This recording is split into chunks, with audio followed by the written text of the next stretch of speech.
Hey everyone, how's it going? For today's video, let's take an up close and personal, in-depth look at the 2014 Mazda MX-5 Grand Touring. So this is going to be a detailed, in-depth review of the MX-5. We'll start it up, show the engine, get an exhaust clipping over the performance data, take it on a detailed test drive, and show you a bunch of the unique aspects of both the interior as well as exterior. And so, without further ado, let's go ahead and start her up, let her run. In addition to the optional suspension package, which I'll highlight a little bit later in the video, this MX-5 also features the optional premium package. So with that premium package you get xenon headlamps, Bluetooth, Sirius satellite radio, as well as an alarm system. But probably the biggest plus also included in the package is Mazda's advanced keyless entry system. Utilizing the button on both the driver and passenger side door handle, you're able to lock and unlock the vehicle without the fob as long as you just keep it in your pocket. To lock it, just tap it once. The vehicle beeps once to lock, then after waiting a second, push it again. 2 beeps, unlock it, and push it one more time to unlock the passenger door. This exterior color is known as Meteor Gray and comes paired with the optional spicy brown full leather upholstery with brown color accent stitching.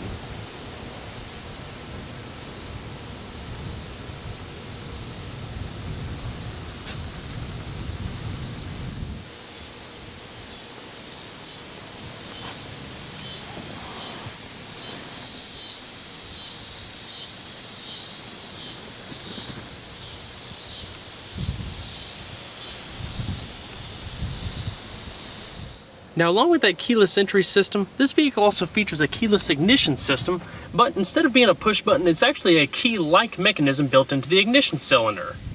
So to start the vehicle, you gotta make sure you have the key fob on you so the vehicle detects it. Just put your foot on the brake and clutch, and then just turn it like you would turn a typical key.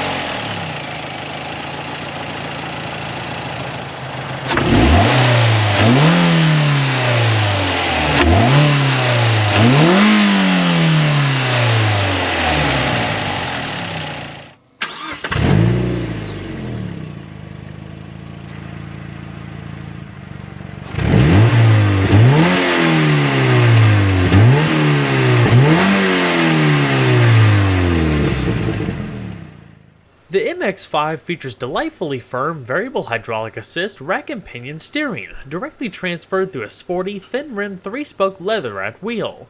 The supple surface feels smooth and refined, unobstructed by grip bolsters with plenty of surface area to grip no matter the turning angle. Each spoke is highlighted by glossy dark gray trim with simple multifunction controls on the upper spokes, finished off by a decorative bright Mazda logo with clear housing surrounded by a bright trim ring with simulated rivets. The MX-5 steering features a ratio of 15:1 with 2.7 turns to lock. The electro-hydraulic assist emits great feedback through the wheel, giving the driver a direct feeling of being connected to the road. Feedback is linear while the steering response is direct. It goes wherever you tell it to with immediacy and precision. With the car's lightweight design, it feels easy to toss around, take a corner sharply, or simply maneuver it in tight areas.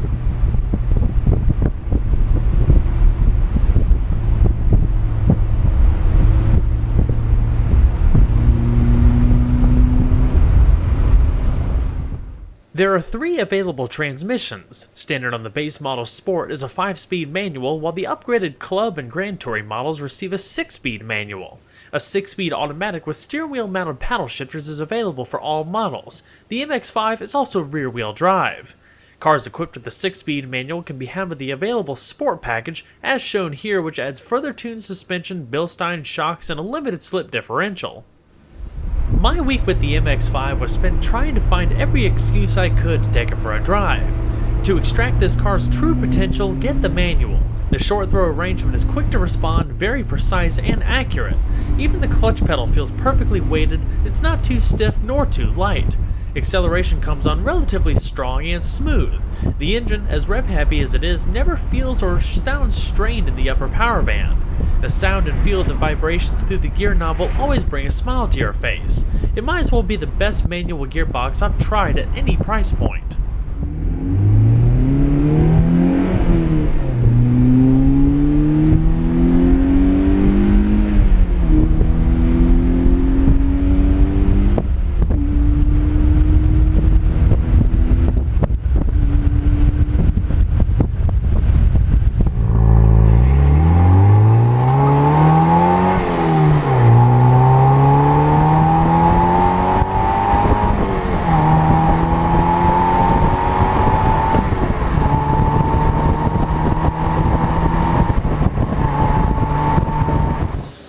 And so we're going to flip on the optional xenon headlamps, fog lamps, and the hazards.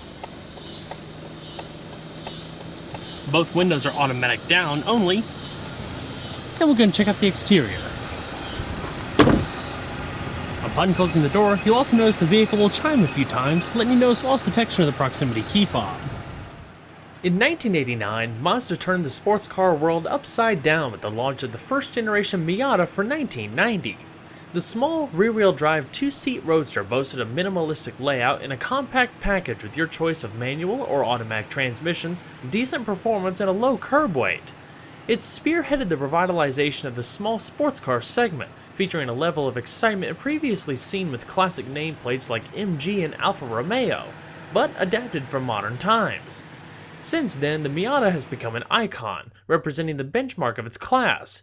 Now, 25 years later, you can still compare it to a number of new cars out there, but there's nothing else on the road that offers a similar level of driving pleasure, excitement, and engagement for the price point, starting at just $23,970 for the entry trim level.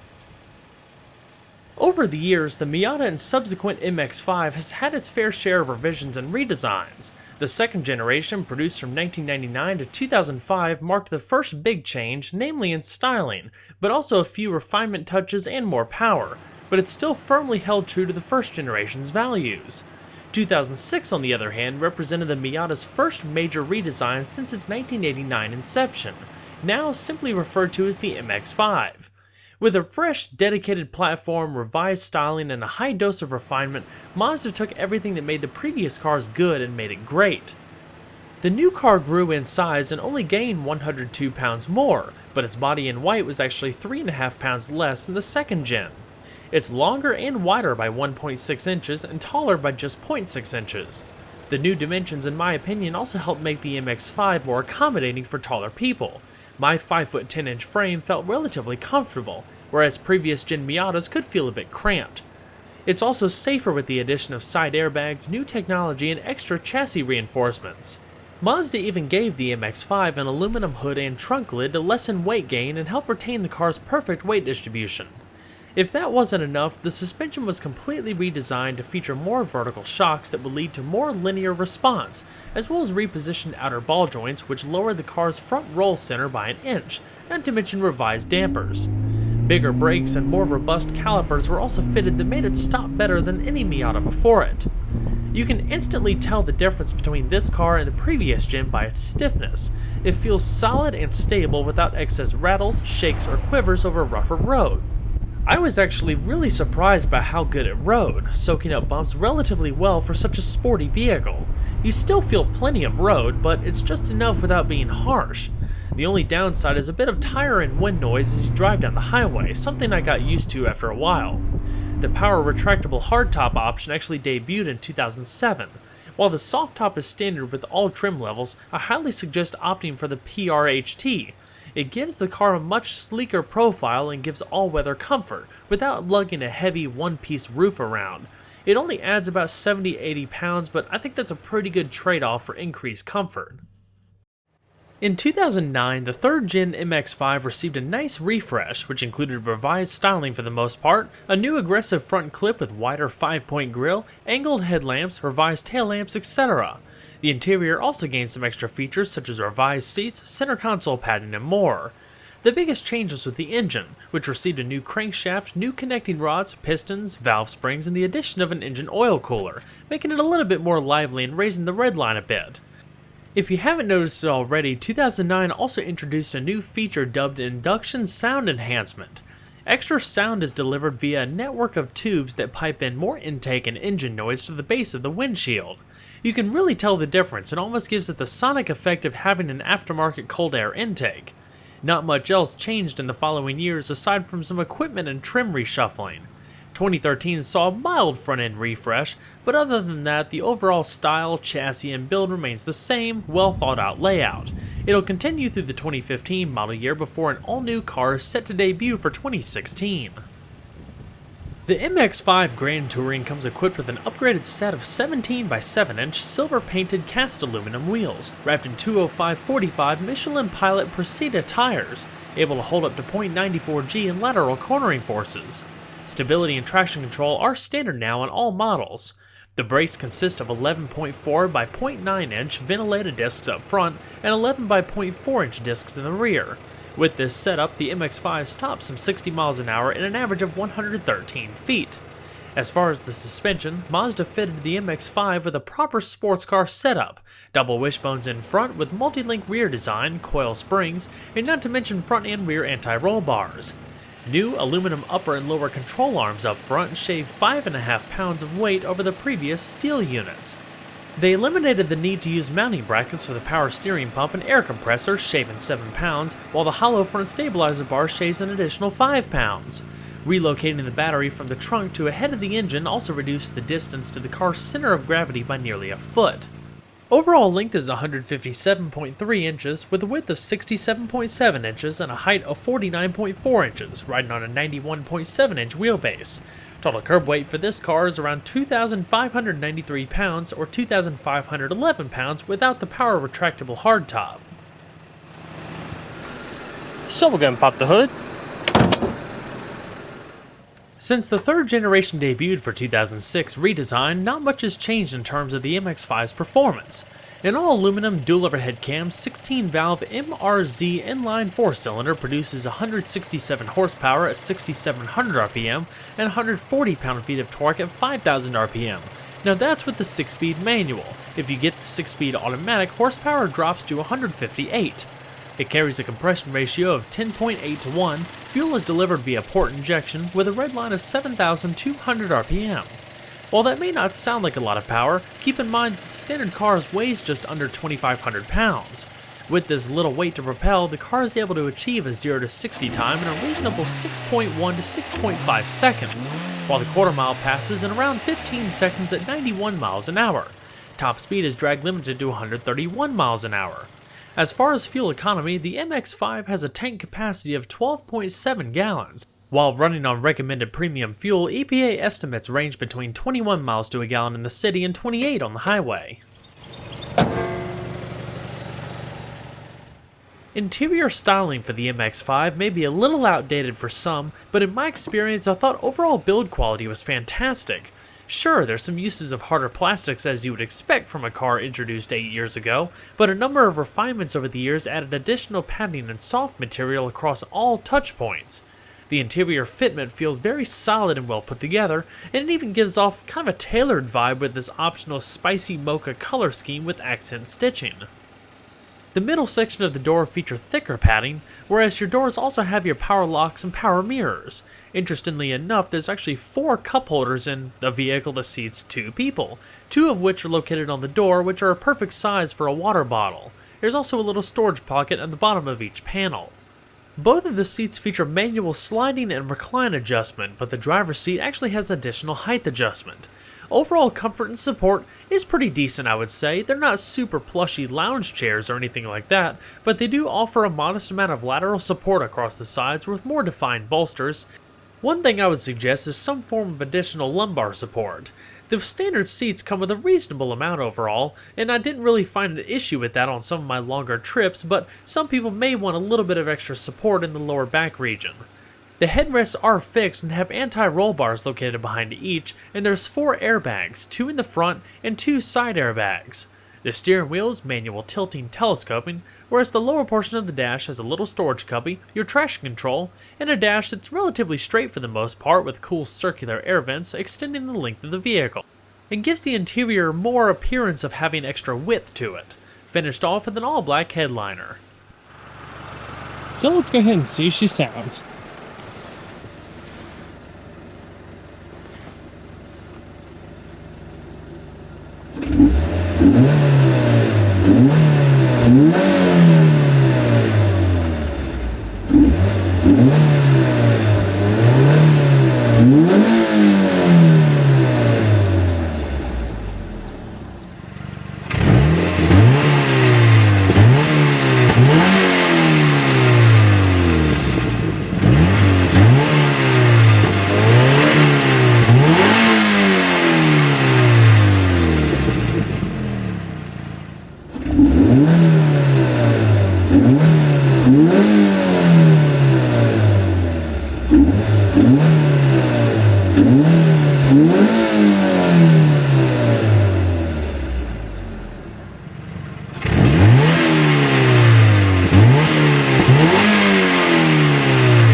To lower the roof, you're going to want to first locate the handle in the top here, hit this little release button, and it allows you to unlock the lever. Then this little indicator will light up, letting you know it's ready to lower, and then just hit the button on the right. The windows roll down just a little bit, and it begins the motion. And to put the top back up, you just hit the button on the left.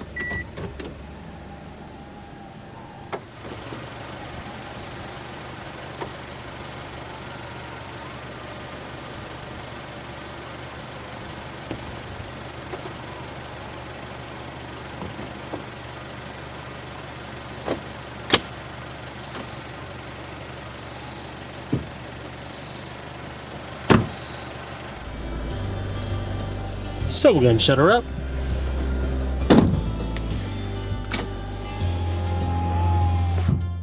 With the Grand Touring trim, you also get an upgraded 7-speaker Bose audio system with Bose Audio Pilot, AM/FM radio, 6-disc in-dash CD changer, and auxiliary iPod integration.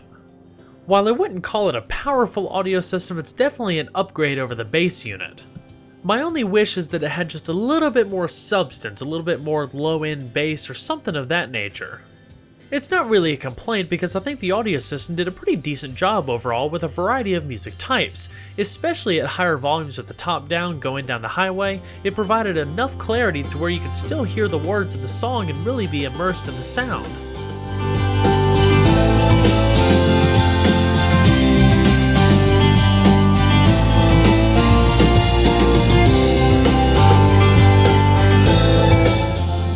Slender visors that curve with the curvature of the windshield frame, and little vanity mirrors within.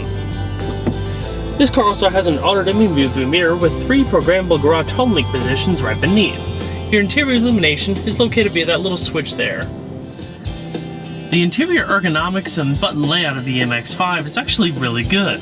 You don't have to stretch at all, everything's within easy reach from the radio to the climate control dials. And it's also very simply laid out, clearly labeled, so it's not an overbearing amount of technology, but you still have enough features, if equipped, that tips it more towards the luxury side. So as far as using the radio, you have a digital display right here that shows the media that you're currently on, as well as the vehicle's clock, in-6 CD changer, activated via that button right there, auxiliary iPod integration via the little port down below, next to a 12-volt power outlet, and in this car, 5-stage heated seats for both the driver and passenger. Standard Sirius satellite radio, as well as your standard AM/FM. Preset stations located on either side that also controls your clock function, repeat, and random song. Rewind, fast forward, seek, change in the track, change in between the discs and folder depending on if you have an MP3 device playing, play, pause, scan, as well as displaying different text. Volume and power, as well as tune, not to mention your audio adjustments. You can also turn the beep off if you didn't want it on. The silver accented rotary knobs correspond to your climate control, with your fan speed being off to the far right, one-touch AC, temperature in the middle, as well as your different zones and specific zones for when you have the top down. Not to mention front and rear defrost and automatic mode. Across the broad center console, your emergency brake wrapped in leather, window controls, and a padded container right here that automatically slides out to give you a small little storage tray right there and 2 cup holders. All the way in the back is a lockable storage compartment, as well as 2 additional speakers. Not to mention the fold-up wind deflector. It's a nice little storage well, and like you saw earlier, it has that little pull tab right there for the fuel cap release. As far as the steering wheel, the top 2 spokes house your multifunction controls. On the left-hand side is your radio controls, as well as hands-free Bluetooth telephone if you have one connected. The right-hand side corresponds to your cruise control. Left-hand side stalk has all of your lighting, and the right hand your intermittent wipers. The 5-pod speedometer cluster consists of, from left to right, vehicle fuel, tachometer, oil pressure, speedometer, and temperature off to the far right. Alrighty. Go ahead and shut her down.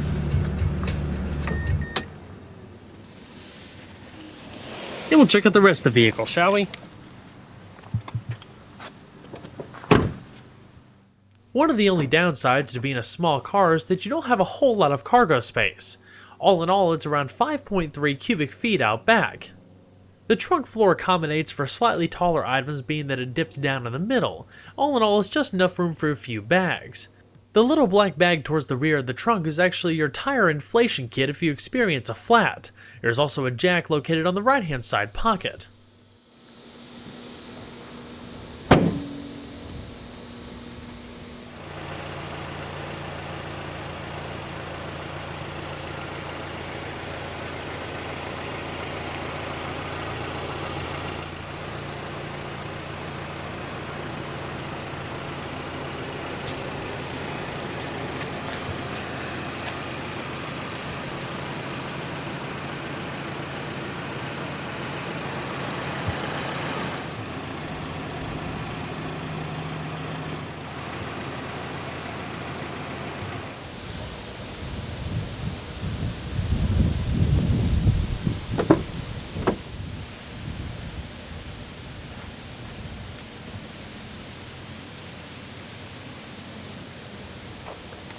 The passenger seat features manual sliding and recline, but doesn't have the height adjustment of the driver's seat.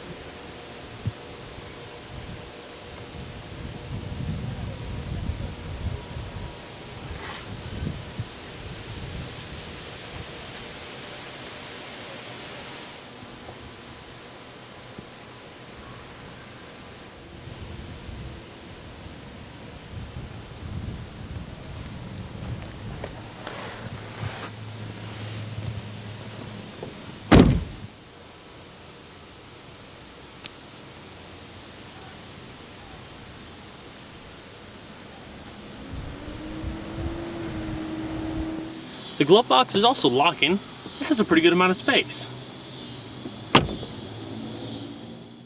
For 25 years, the Mazda MX-5 Miata has been providing drivers with an uncompromised, fun, and exhilarating experience. With an excellent dialed-in chassis and suspension, value, and a superb manual transmission, it represents the perfect formula of a great sports car.